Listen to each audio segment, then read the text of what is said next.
So, you and I have been, the meaning crisis is a term that's been floating around for years. I think John Vervaeke is the one who coined it, and a lot of people have either explicitly talked about the meaning crisis or they talk about meaning in general in like our modern atmosphere.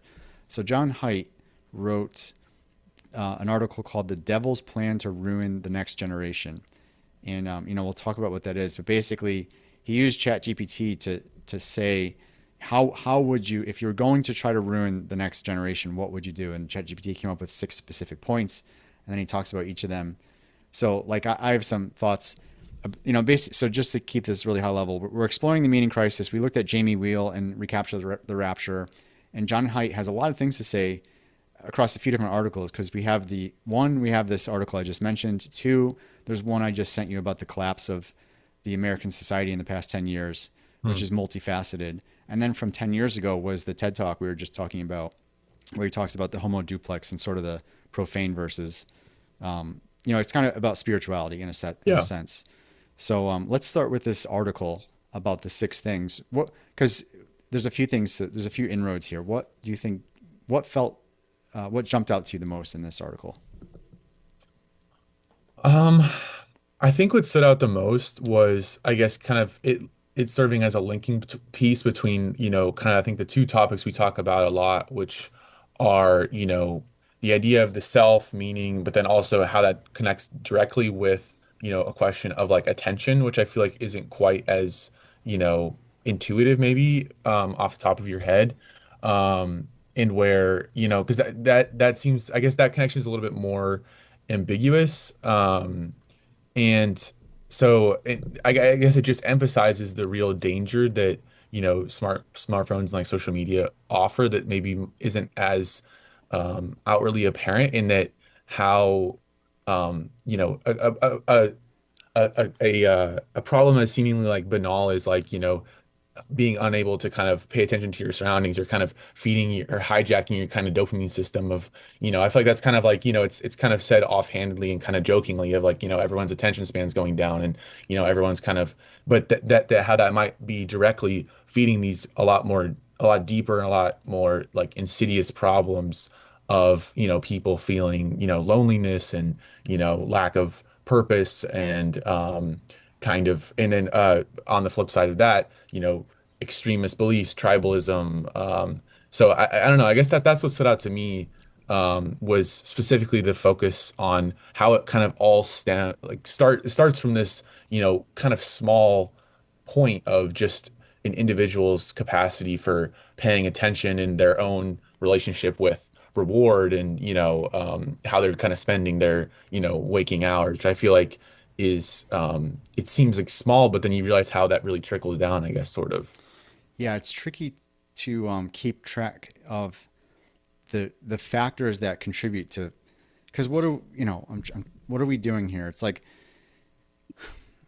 the motivation to even talk about this stuff is there's a feeling, there's a sense that things are sort of uneasiness, there's anxiety, there's fear. These are palpable feelings in general, and it's if that's true, what's the cause of this stuff? And here's a question for you. I think we've talked about this before, but you and I are a great little sample because I am 43 right now. How old are you, Josh? 23. Yeah, so that's a couple decades of societal shift. So I can remember, and I try hard to discount. Am I just am I looking at the past through rose-colored lenses? Am I imagining like uh, a past that was more stable than I think? So I'm trying my best to discount that. And anecdotally, it feels that I'm not the only one coming to this conclusion, but it feels like things were more stable, more calm, more coherent in my early days. So like, do you feel the state of the world today is kind of how it's always been, or do you also feel like a backslide of some kind occurring from some other place you've known before? Yeah.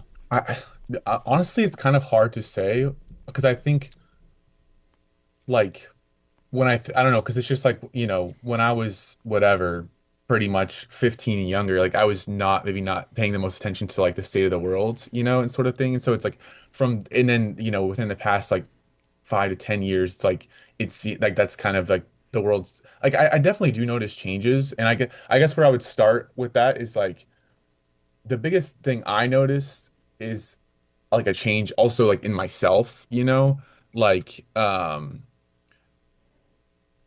don't know, like I feel like I mean I remember my life before kind of, phones and versus after, and that's a big change I can point to. But maybe I don't know. I don't think I necessarily to me it's like the world is kind of always how it has been. I mean, I remember like very like vaguely like, when I was like really young of like, hearing about whatever presidential elections and stuff like that.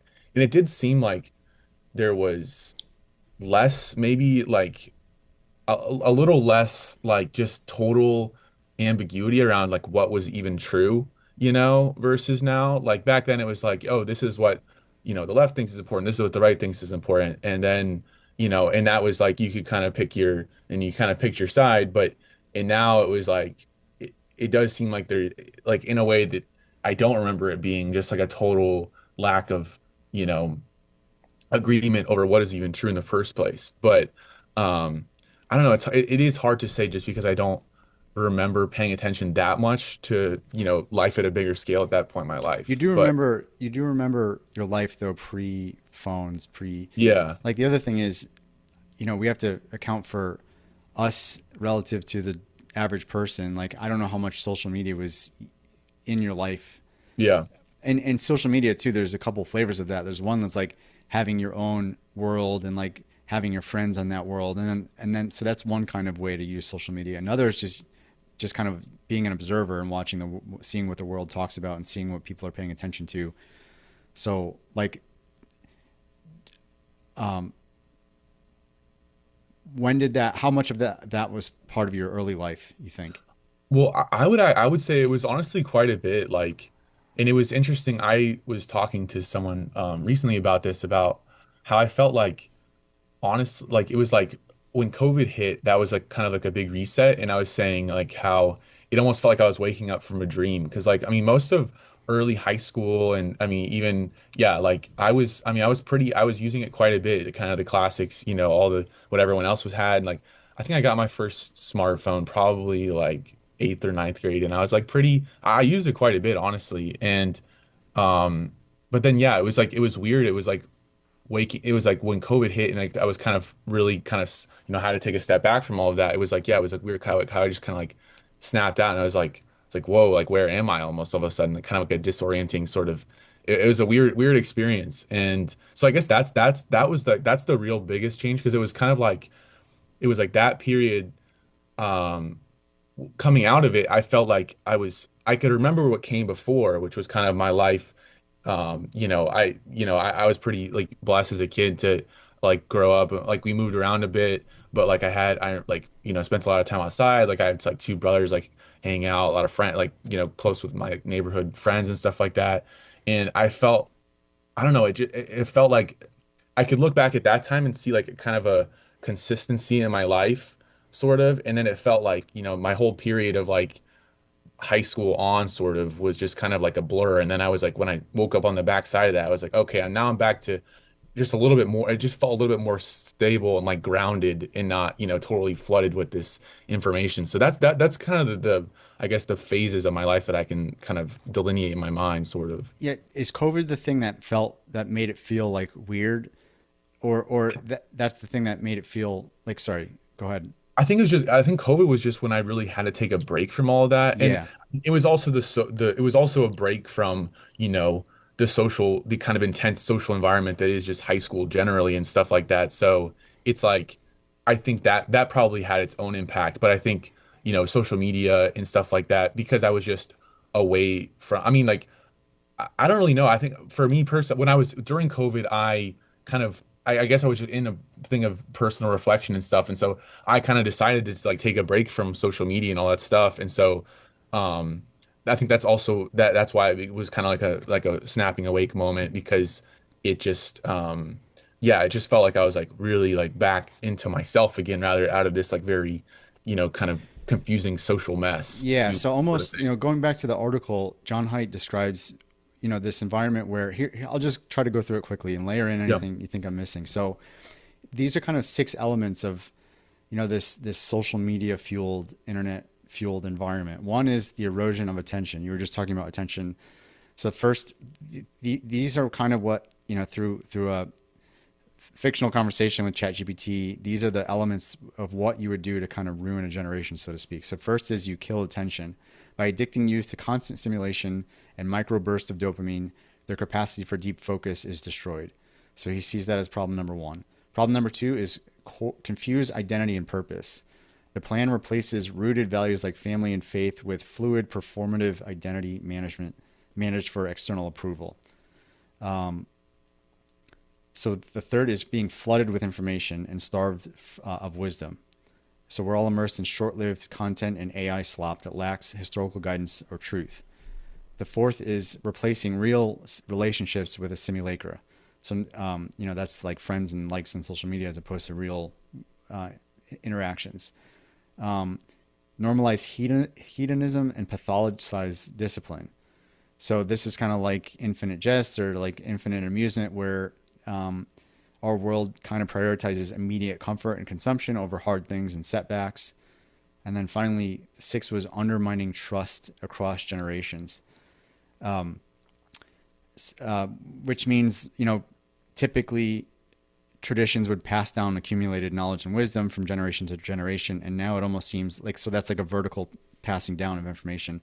And now it seems like that's been disrupted because there's so much information out there. It's almost like there's distrust between the generations. Mm.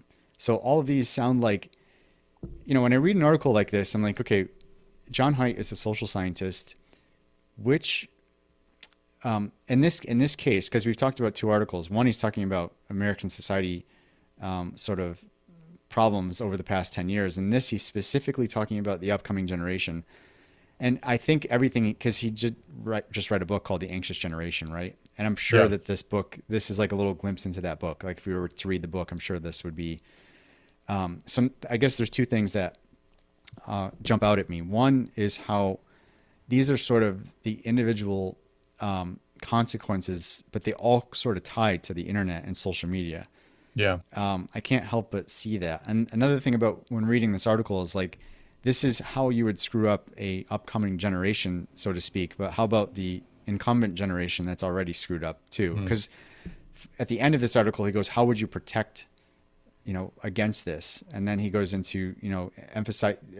I think close to the top, he says, "No social media until you're 16 years old," or something like that, right? Yeah. And then also reforming social media to operate differently. So first is like a prohibition until you're 16. Second is when you do enter the world of social media, ideally there'd be some reforms in place, probably to help people not get too swept up in slop and misinformation and addiction. Yeah. And then, it might be blurring the articles, but he talks about, reforming institutions of wisdom. So, all of that, I'll pause and let you respond to some of this, but it's just like, to me, I can't help but see the theme of the internet and its consequences over and over, not just in Haidt's work, but also like in Jonathan Rauch's Constitution of Knowledge. That was also a big theme there. Yeah. And I guess just to tie this in, because we started with the meaning crisis, and it's not like this is all about the meaning crisis, but this does seem to have a consequence on people's feeling of meaning. This Yeah. this world we've just described here, or Jonathan Haidt described, feels meaningless. And that's statistically shown in, I think, 12th graders, and specifically, secular 12th graders as opposed to. So, you know, comment on any of that. I think there's a lot of places to dive in.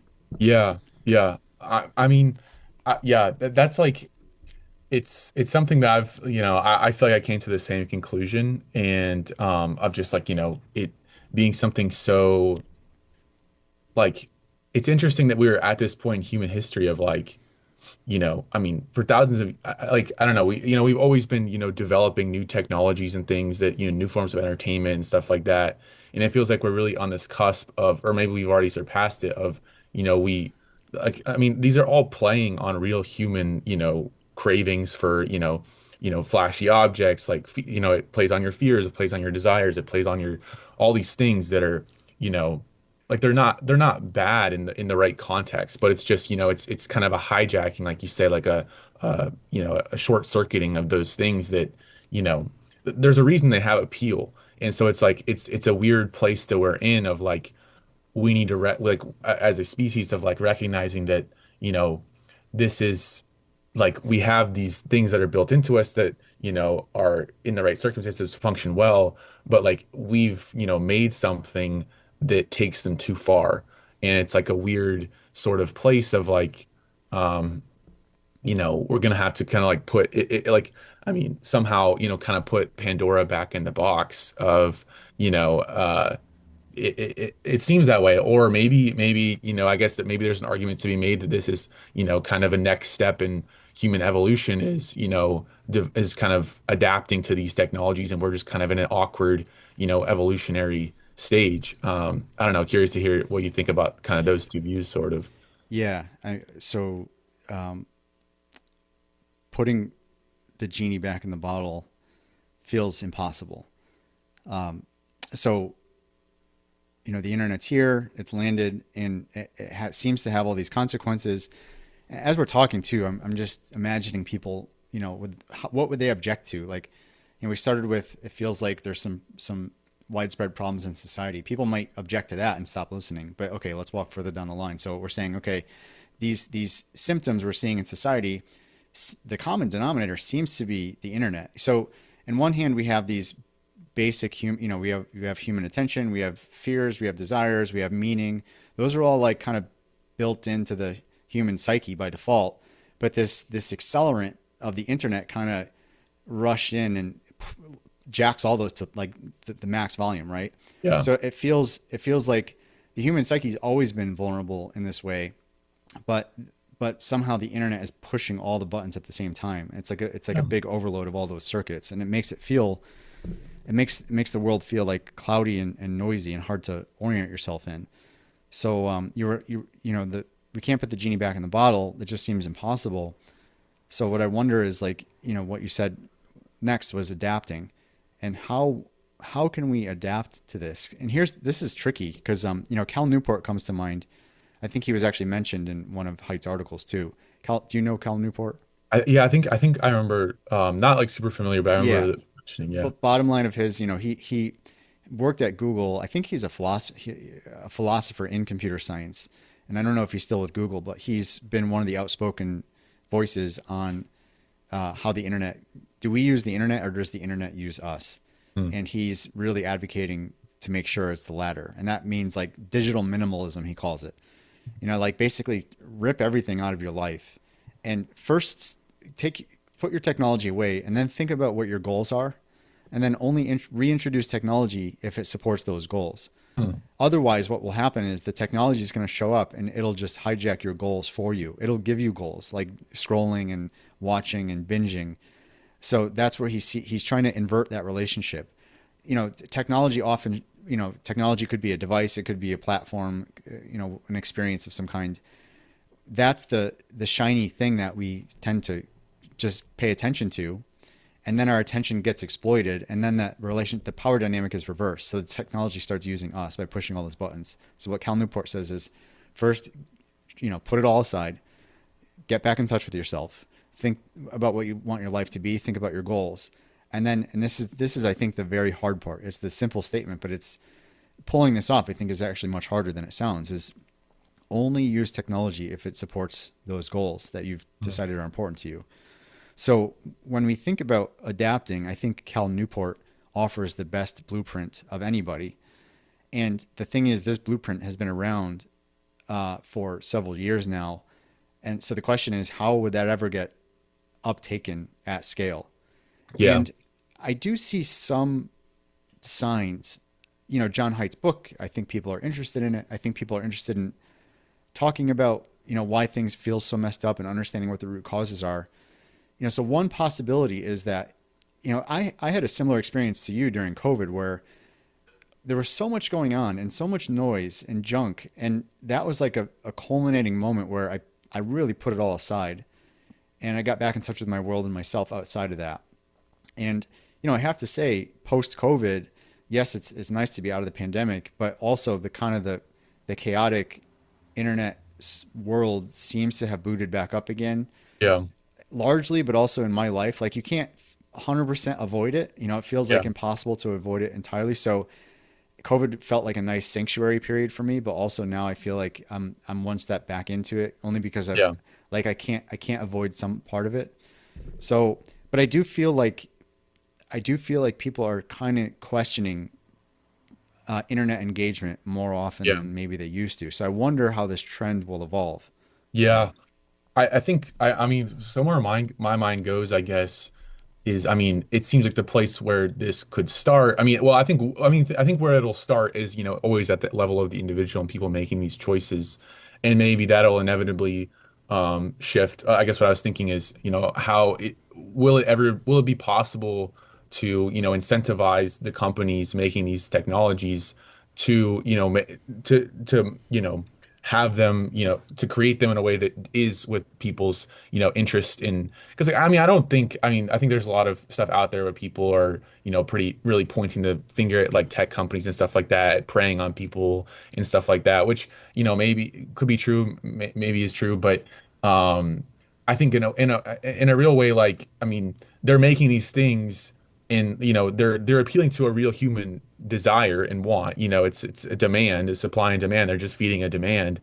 And but is there a way, if people realize, that there's a way to interact with these technologies better, like you're saying, is there a way, will, tech companies, like, I guess, adapt to market and build these technologies in a way that, allows them to be used in a better manner, like you're describing, with kind of having people's intentions using the internet versus being used by it, sort of thing.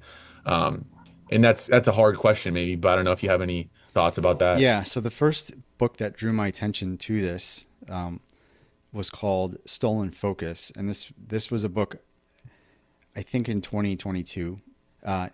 It was one of the first. So Tristan Harris came out with the Center for Humane Technology, Hmm. and he was a former Google engineer also who helped design the algorithms and was kind of spooked by what he saw, and then he left the industry and instead started to ring alarm bells about how these algorithms operate and how the technology is built to prey on our sort of dopamine system and needs for small hits. So, when I think what you were just kind of talking about there, I call the top down and bottom up approach. The top down is how can the platforms change, and the platforms themselves can change, and government can apply pressure to the platforms to change. And other things we can do is put stop kids. This is actually happening. I think in Australia now they're actually stopping kids from bringing their phones to school.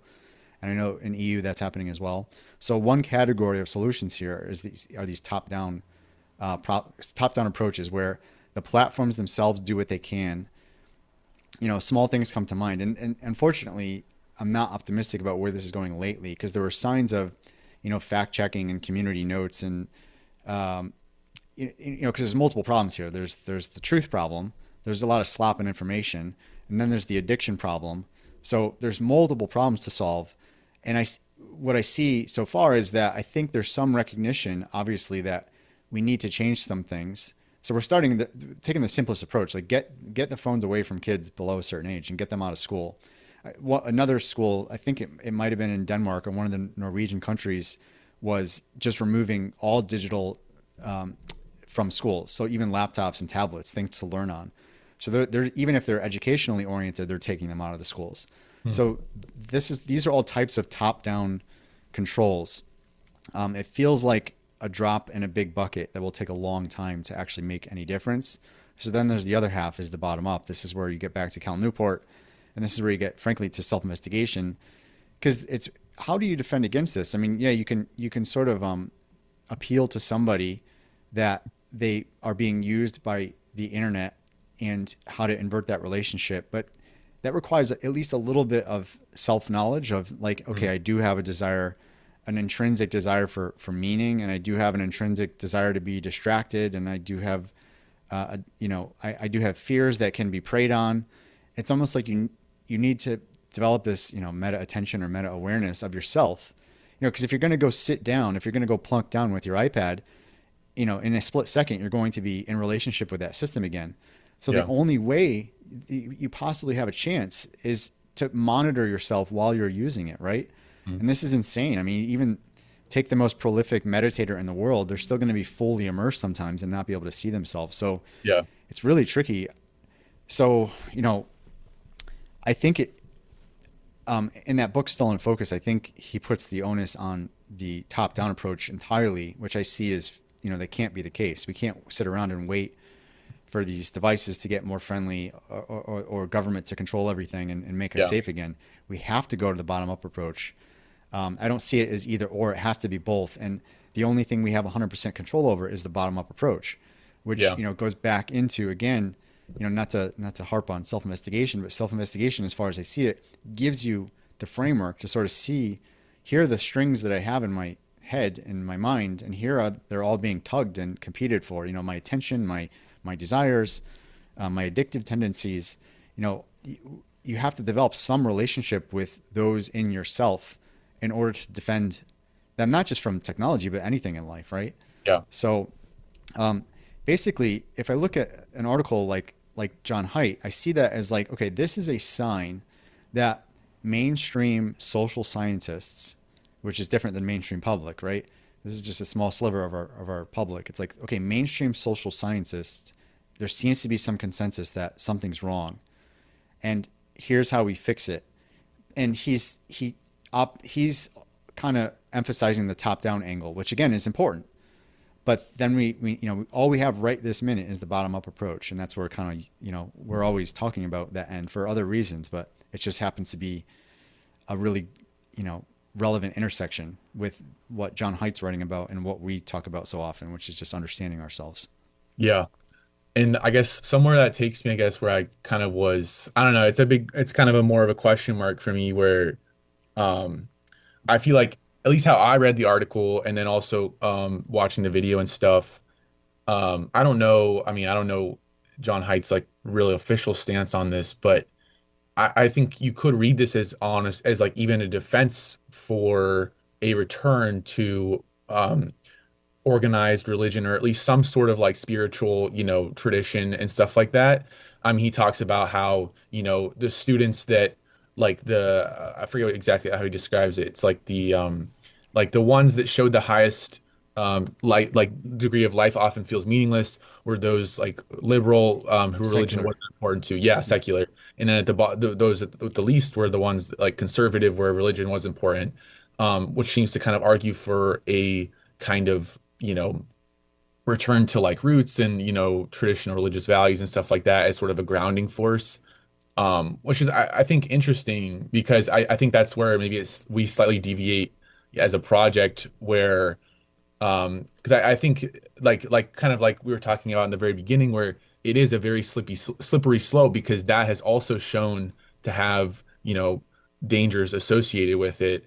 And I think in the video as well, he talks about Sam Harris and the kind of new New atheist atheists. and yeah, and as as them kind of pointing to this is this yearning for kind of meaning and is it a bug or is it like a feature of our kind of operating systems and I don't know. So that's I guess maybe another a good next step for how do we feel about this sort of, encouragement of because I think on the one hand, like we talked about with constitution of knowledge, there's a real need for kind of, rebuilding of certain institutions around, what is consensus agreed upon as truth, in the, in every kind of sphere, political, scientific, all these things, but then that does that, there are also he I think he talks about in the video specifically about how a lot of that destroying of institutions happened in the Enlightenment and stuff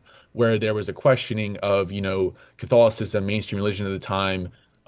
So there's and there is a I guess there is a real danger associated with which institutions we choose to rebuild and which we ascribe belief to and sort of that sort of thing and um I think I wonder what he would think of, a project like some self-investigation, which um, kind of puts the onus on the individual for, not really ascribing beliefs to an external source, but kind of, I guess it argues for that these beliefs are self-evident through enough these truths are self-evident through enough, there's things to be found out through enough attention, and kind of practice, and kind of delving into what goes on in your mind and stuff like that.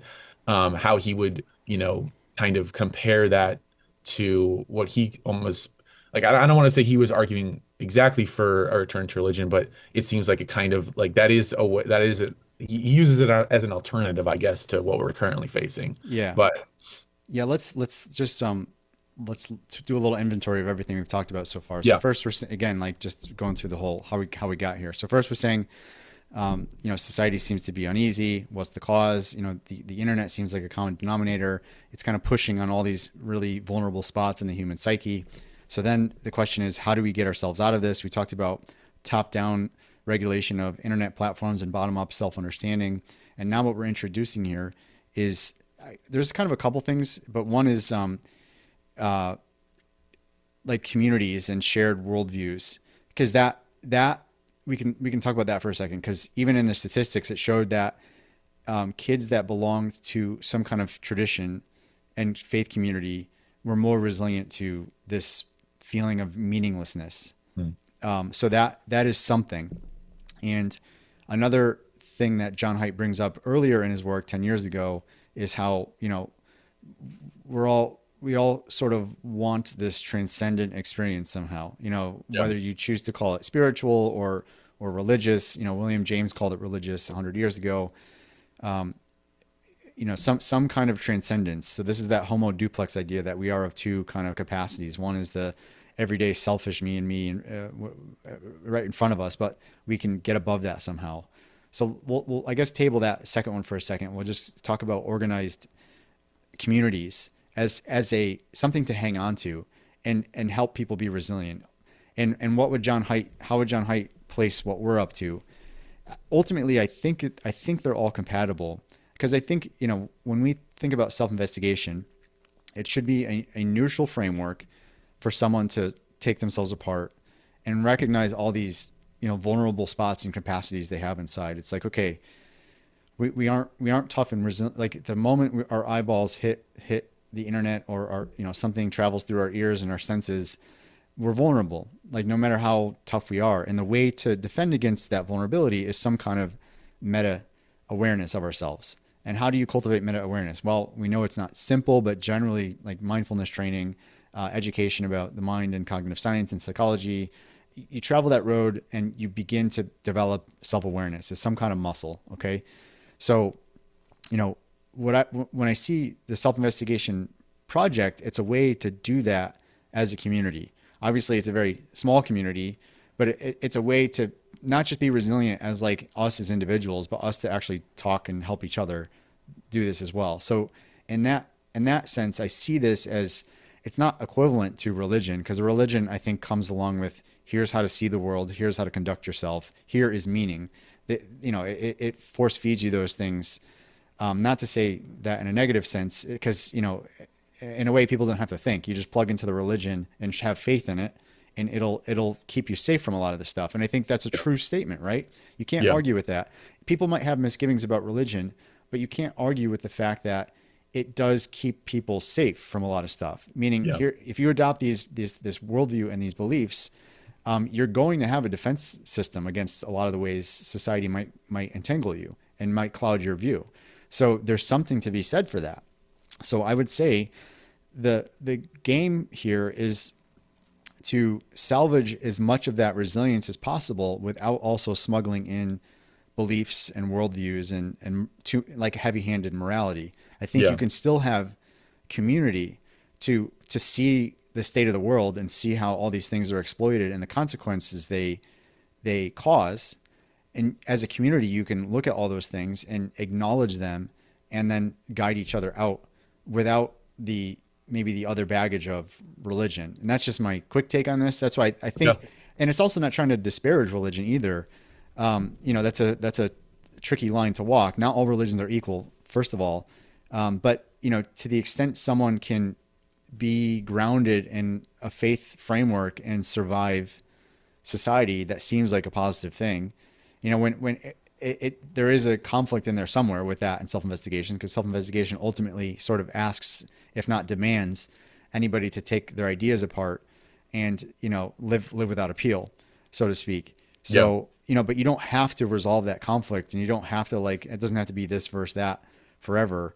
But it does feel like self-investigation is a way to understand, dissect, and cope with these circumstances, not just as individuals, but also a community. Yeah. Yeah, no, I totally agree. And I think I don't know how, kind of just circling back to the hate thing of like, I think, I guess that frames where we're currently at a society level in kind of an interesting way of, kind of living post enlightenment, post kind of, I mean, it seems like, yeah, like you say, like religion has served us and continues to serve us for all of human history as kind of this, you know, ability to pass on moral knowledge from one generation to the next, learn as a group. I think he talks about that in the video too, is how it kind of enabled to kind of an evolution of group selection for people, not just to favor their individual interests, but also that to kind of, and I think we're reaching a point where we can recognize the real value that brings in, not that it has to end in any way, but also, but now give people a new lens to understand it and come and, choose that morality for themselves, while also while, like you say, kind of weeding out kind of maybe the old and outdated things that are no longer kind of compatible with our like scientific understanding of the world and that sort of thing. Um, and I think it's hard because I think I mean, it definitely does take effort. And I think, starting where we're at now, where, I mean, whether you think it's whether you think it's the problem in the world or not, I think you can recognize that I mean, everyone can recognize that there are people out in the world right now that are suffering as a result of these things. And in a way, I guess maybe a way you could frame kind of how Haidt's argument here of kind of this collapse, or the idea of Babel and stuff like that, is just kind of, we're in a weird kind of growing pains time in as a species, where we're kind of coming to this new yeah, like almost like a meta awareness of our, like we just, we understand our psychology and our minds in a way that we haven't in the past.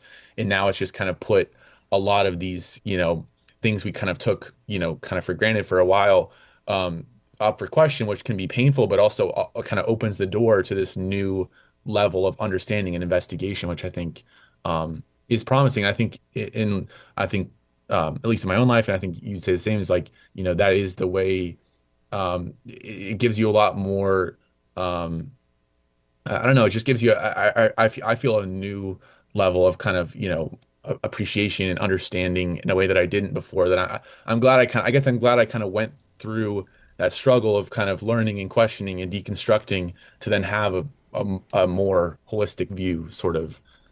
Yeah, yeah. A few things came to mind. I mean, first, where you ended, yeah, that's in this self-investigation process we're referring to. There is a deconstructive aspect, and then there's the reconstructive aspect, and that's hard. And that's where I think the community also, the more people who are doing this and talking about it, can support each other in that way. Because once you strip everything down, then what do you do? Like, you've eliminated all your ideas and views and values, and you've worked hard to do that, but it can be very unsettling, and you don't have all these guideposts that you had before are gone. So I think the only like quick comfort you can give anybody is like, that will develop in time. Just trust yourself. Yeah. Stay calm is probably the biggest thing, right? Because you can freak out feeling disoriented, but if in time, that newer framework will grow on its own through your own like intuition and reasoning. Another thing that came up as you were speaking was a book called A Replacement for Religion by Alan de Botton. And in it, he talks about two things.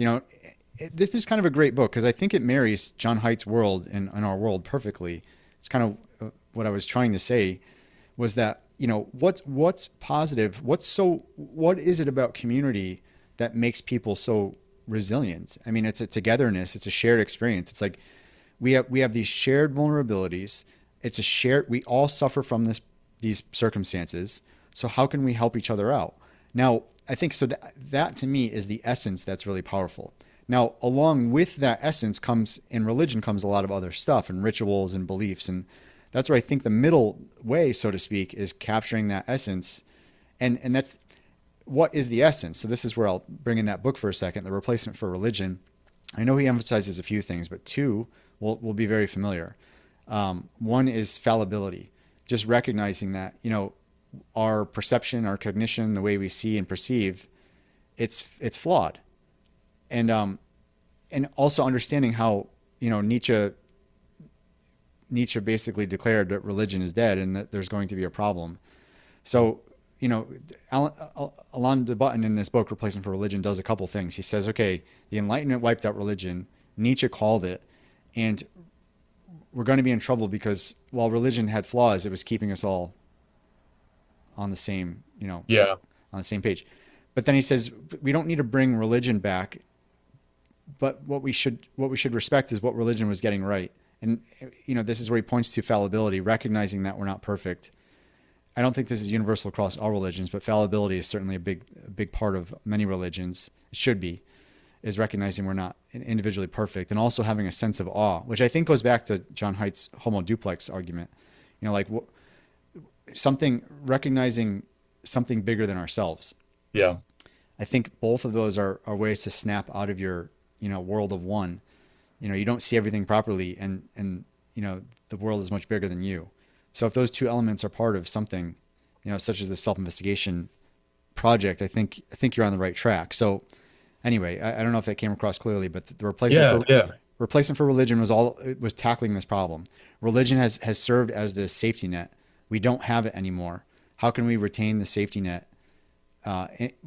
Keeping in mind the fruits of the Enlightenment, right? Like how can we salvage the community aspect and keeping each other on the same page? Yeah.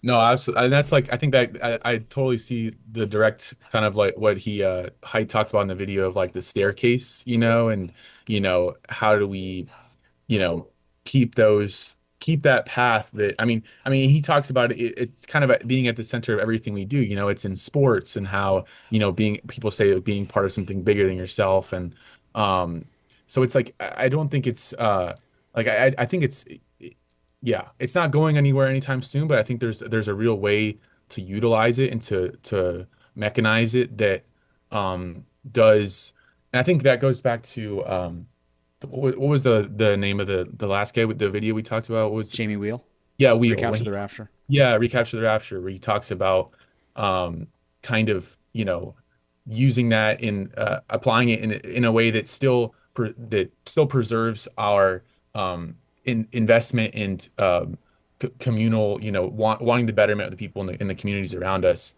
But I don't think it's an easy question by any means. I think it's gonna like take kind of a growing, and I think it's hard because the longer we're kind of in this state of like limbo, it's there's real dangers associated with that as well. And so it's just a question of can we kind of work together to kind of rebuild the kind of shared understanding before we kind of like tear ourselves apart, which is kind of it's scary, but I think it's it is yeah. I think it's appropriate to be I think the trick in talking about this stuff is it is scary and it can sound alarmist. It's not new for people to say that like things are wrong, and you sound like Chicken Little, like saying the sky is falling when it's not really. But like that's why I'm so I try to exercise extreme, like maybe over the top restraint in saying there's something wrong. But at this point, it's like Jon Haidt and others give some license to say, okay, yeah, there's systemic issues right now, because I think this whole conversation rests on that, meaning there's some kind of social breakdown. It's a breakdown of institutions. It's a breakdown of shared norms, and what are the causes, and then what do we do about it? Yeah. It's like that's the 1, 2, 3 is like, okay, here's the problem, here are the causes, and here's what we do. So in this conversation, we're toggling across those three things. Um, so yeah, the what to do about, like you said, if we can't, can we cohere around some kind of shared view before we tear ourselves apart? And it is Yeah. scary to ask that question because Yeah. it's, you have to admit, like, yes, we can tear ourselves apart, and we're potentially on that track to do that right now. And that's Yeah. where that's where it might start sounding alarmist and over the top to someone listening. But again, even exercising all the restraint I do, I think it's reasonable to ask that question now. Yeah. Um, so yeah, But I mean, and like I think the same way, like I think I still do like have a lot of hope with yep, like, I and like you say, kind of back to the bottom up approach where it's like, just seeing, talking to the people about these things, and a lot of people seem like they're in a similar spot of I think most people recognize, their relationship is social media like as being, somewhat like draining, or that like people recognize, like I don't know. Yeah, I guess I just have like I see that people. I don't. Like. Yeah, I guess I have hope in people's ability to like recognize when there's a problem, and kind of adapt, and you know what's best for them at an individual level. And I think gradually, I think yeah, like I mean, like you say, like these aren't like new questions of people. It's just like kind of a um, new ways that they're manifesting through like the technology that's available to us. And people have been resilient for thousands and millions of years and stuff. So it's like, I don't know. Yeah, I still do have hope in that way. That I think there's a real people like yeah, people know how to serve themselves, and what's good for them, and in the right circumstances, obviously. And yeah, so one question I have is, how can we form community on the internet without falling prey to all the problems with the internet, right? Like, yeah, so I think we've had success with doing small group. Like the Zoom calls are the best because that's like you get as close to 100%, short of being in person, you get as close to 100% of the human interaction as possible. yeah, Um, and then we can exchange ideas. Like I think of Reddit, and I think of Reddit as this place that's unfortunately very noisy. Like it's a platform where people can congregate, but it's also a platform with a lot of distraction built into it. yeah, So it almost seems antithetical to the thing we're trying to, yeah, ironically, it's like come here to talk about all this stuff, but also ignore the thousand things you see on your way to get there. And it's just yeah, like, I don't know. This is an open question, but it's just something I'm thinking about. It's like you and I are talking about what a bottom up way to get out of this. Everybody individually needs to, ideally boot up a bottom up process in their own life. We're not prescribing how to do that. We're not telling you what to believe. We're just saying, here's how to take yourself apart and begin to build that for yourself. I think that's yeah, neutral enough to not be controversial. But then how do you create community around that is resilient to all the noise I'm still trying to figure that out. yeah, Because hopefully for the right reasons, because this again goes back to your question, is like, how can we cohere around something? We need to organize and be cooperative. So like that's the missing link, it yeah. seems to me. Yeah, I know it is a tough question, and I think I don't know. I mean, I think part of it is yeah, just I mean, like you say, it's like just I think it's I mean at the end of the day, there's like a little bit of like trial and error involved of like you like yeah come to things like Reddit or like Substack versus Twitter and Instagram. Like either you can't like whether you can exactly explain why or not. It's like you as an individual can recognize, or with certain practice and stuff come to recognize like certain things that are prey on certain vices more than others, or are more effective. Like just being honest with yourself about how you're interacting with certain things, and learning as a result of that process. um and I think, yeah, like maybe there's, and then I don't know, something I've, kind of thought about, like, I mean, like we were fortunate enough to like, I think there is, at the end of the day, there isn't like a real substitute for like real in-person I know. conversation and stuff. And Yeah.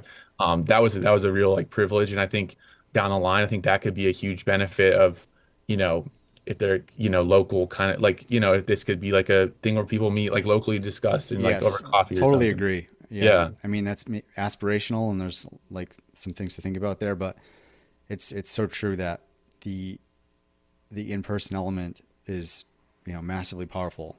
Yeah. I can't help but wonder if people will try to more deliberately spend time away from screens. Like, there's an aspect to the internet. It feels like smoking, and it's just like everybody's going to wake up and realize it's causing cancer. And like most people will stop smoking when there's sufficient education. So Yeah.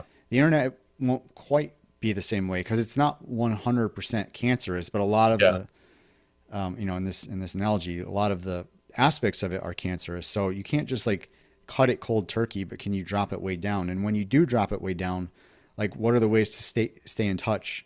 So this is probably from more offline thinking, but I have a hunch that people are going to want to step away somehow, but also stay engaged with each other. So Yeah. that's the trick, is how do you do both things? How do you step Yeah. away, but then stay engaged without, going bonkers with distraction? Yeah. So, I do think like things like hard copy books and, maybe more private forums and ways to communicate are offer something. Yeah. Yeah. No, absolutely. Yeah. So let's transition, but like, as far as, because we covered a lot, basically I think Jon Haidt has two articles. One is the devil's way to ruin a generation, and then the second is the collapse of the American. We can link all these, and then the third is his spirituality talk from 10 years ago. As far as these three things go, does it feel like we've touched on all the stuff you'd want to? I think so, yeah. I think it's I don't know, it's interesting to me kind of how, I think in reading and then now again in talking, just like how there is like a common current, going through these things, like kind of worlds that seem kind of disparate on first look are actually, they're all linked in a way that's Yeah, and I think that's really cool. And I hope, I think in like hopefully, yeah, I think we talked on a lot of the points, I think, but also like maybe if people want to, read it themselves, like there is like you can feel a sort of common thread yeah, that's because hard. we're trying to glue, one last time, hopefully not um, beating a dead horse, but like 2 weeks ago we were talking about the meaning crisis, and just it's a general dilemma. What we can say about that, try to keep it short, is that it seems like everybody wants to find some kind of ultimate meaning in life. You can call it transcendence, or what you want. Like there's a yearning for something deep. Now, some would say that there's a meaning crisis, and others would say there is no universal meaning. So we're not trying to resolve that problem, but we can acknowledge that people do have some kind of drive for meaning. Yeah. So then John Haidt also comes around and says, okay, meaningless is actually caused by our modern environment. And also, the decline of religion over the past few hundred years seems to be playing into this somehow. And also our manipulation of attention and our, addictive tendencies, it's all swirling around and they're all connected. That's what we're kind of saying in this conversation. That's the tricky part in maybe thinking about this, is trying to connect all those, but it's really, they do seem connected. Yeah. Yeah. Yeah. All right. So that's probably all for now. Yeah. Um, That was I'll, good. I really liked, I think that was really productive.